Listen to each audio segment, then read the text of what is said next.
కొందరు మహిళలు ఇంట్లో ఉన్నప్పుడు కూడా తమ చంటి పిల్లలకు డైపర్లు వాడుతున్నారు. ఫలితంగా చంటి పిల్లలకు పిరుదులు, మొల, గజ్జల భాగంలో గాలి ఆడక చెమట పోసి చెమ్మగా మారి ఇన్ఫెక్షన్లు ఏర్పడి ఫలితంగా దద్దుర్లు, దురద వంటి సమస్యలతో అల్లాడుతున్నారు.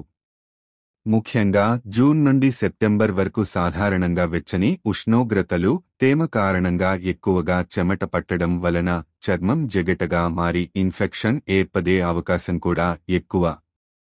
అందుకే ఈ కాలంలో చిన్నారుల చర్మ సంరక్షణ పట్ల మరింత శ్రద్ధ వహించాలి. కాబట్టి ఎప్పుడైనా సరే మొత్తని, పలుచని డైపర్లు వాడితే పర్వాలేదు గాని నాసిరకపు ప్లాస్టిక్, సింథటిక్ పదార్థాలతో చేసిన డైపర్లు వాడితే మాత్రం చర్మ సమస్యలు తప్పవు. అందుకే పిల్లలకు వాడుతున్న డైపర్ల బ్రాండ్ ఎంపికలో కానీ, వాడటంలో మరియు భద్రపరిచే విధానంలో కానీ తగు జాగ్రత్తలు తీసుకోవాలి. తరచూ డ్రైవర్ మార్చటం, శిశువులు పడుకునే చోట తగినంత గాలి, వెలుతురు వచ్చేలా చూడాలి.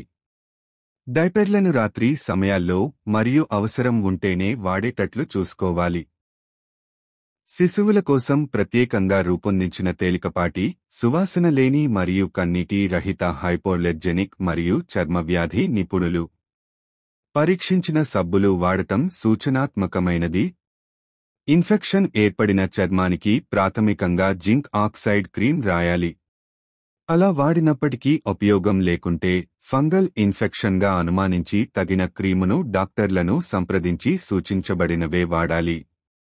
మీకు ఈ కంటెంట్ నచ్చితే దయచేసి ఈ వీడియోను సబ్స్క్రైబ్ చేయండి, లైక్ చేయండి మరియు షేర్ చేయండి.